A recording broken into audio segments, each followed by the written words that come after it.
नमस्कार मित्रांनो, स्वागत आहे एजीएमपीएससी आपल्या युट्यूब चॅनलमध्ये.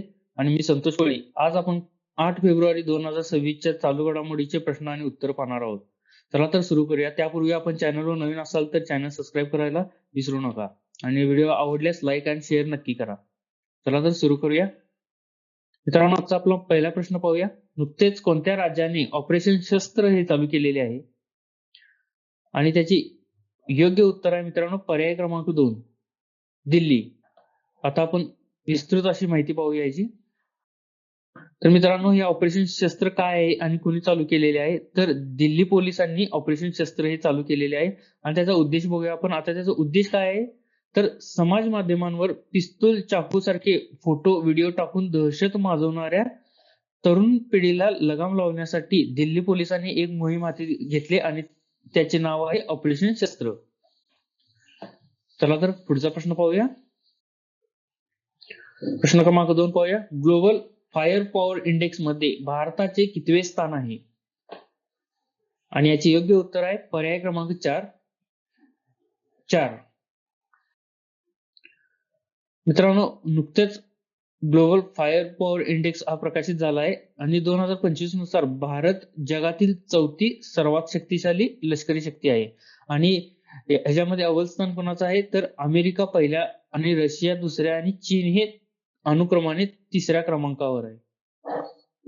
प्रश्न क्रमांक 3 पाहूया. मणिपूरच्या पहिल्या महिला उपमुख्यमंत्री म्हणून कोणी शपथ घेतली? आणि त्याचे योग्य उत्तर आहे पर्याय क्रमांक 2, नेमच्या किपगेन. मित्रांनो, अलीकडेच नेमच्या किपगेन या मणिपूरच्या इतिहासातील पहिल्या महिला मुख्यमंत्री म्हणून बनलेल्या आहेत. आणि आपल्याला माहितीच आहे की गेली एक वर्ष मणिपूरमध्ये राष्ट्रपती राजवट लागू झालेली आणि आता द्रौपदी मुर्मू यांनी राष्ट्रपती राजवट उठवून तिथे मणिपूरमध्ये सरकार स्थापन झालेले आहे. आणि त्याच्या पहिल्या महिला उपमुख्यमंत्री कोण बनलेले आहेत? तर नेमच्या किपगेन. आणि त्यांची नवी दिल्लीतील मणिपूर भवनातून व्हर्च्युअल शपथ घेतली गेली. चला तर पुढचा प्रश्न पाहूया. प्रश्न क्रमांक 4 आहे. टाइम्स बी स्कूल रँकिंग मध्ये प्रथम स्थान कोणी मिळवले? आणि याचे योग्य उत्तर आहे पर्याय क्रमांक 4, Indian institute of foreign trade. मित्रांनो, Indian institute of foreign trade म्हणजेच की भारतीय विदेश व्यापार संस्थाने या टाइम्स बी रँकिंग स्कूलमध्ये प्रथम स्थान मिळवले आहे. आणि टाइम्स बी स्कूल रँकिंग हे टाइम्स ऑफ इंडियाद्वारे प्रकाशित केले जाणारे हे वार्षिक सर्वेक्षण आहे मित्रांनो. चला तर पुढचा प्रश्न पाहूया. प्रश्न क्रमांक 5 आहे. भारत 100 राफेल्स विमान कोणत्या देशाकडून खरेदी करणार आहे? आणि याचे योग्य उत्तर आहे पर्याय क्रमांक 4, फ्रान्स. तर मित्रांनो, भारत नुकतेच 100 राफेल्स विमान फ्रान्सकडून खरेदी करणार आहे. आणि डेसॉल्ट एव्हिएशन हे या राफेल्स विमानाचे निर्माते आहेत. आणि ही विमाने अत्याधुनिक शस्त्रास्त्रे व सेन्सर्सनी सज्ज असणार आहेत.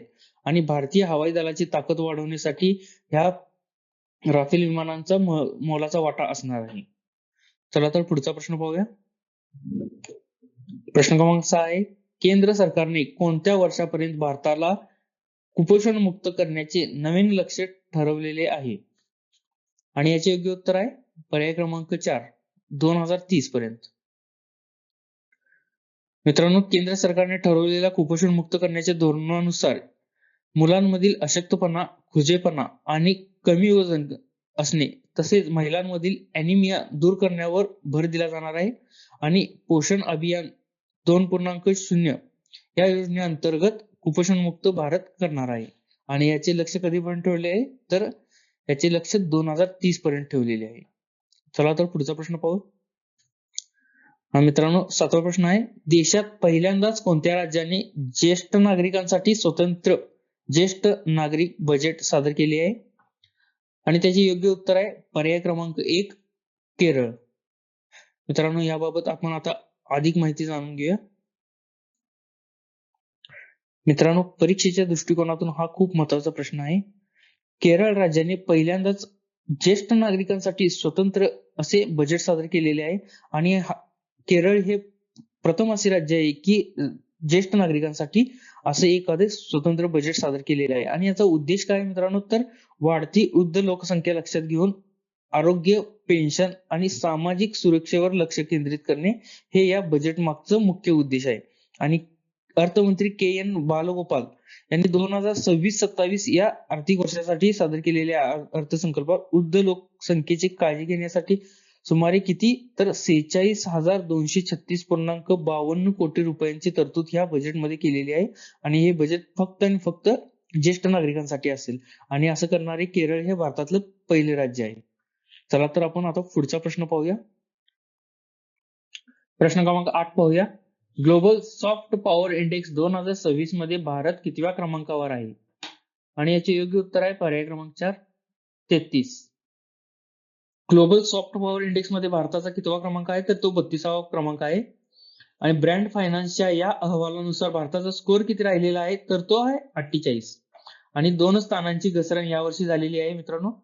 आणि आता भारताची कामगिरी बघूया आपण. ओळख, प्रभाव आणि संस्कृतीमध्ये भारत मजबूत राहिलेला आहे. म्हणजेच की यामध्ये पॉझिटिव्ह आहे. मात्र प्रतिष्ठा आणि प्रशासनात कामगिरी खालावली आहे. म्हणजे यामध्ये निगेटिव्ह आहे.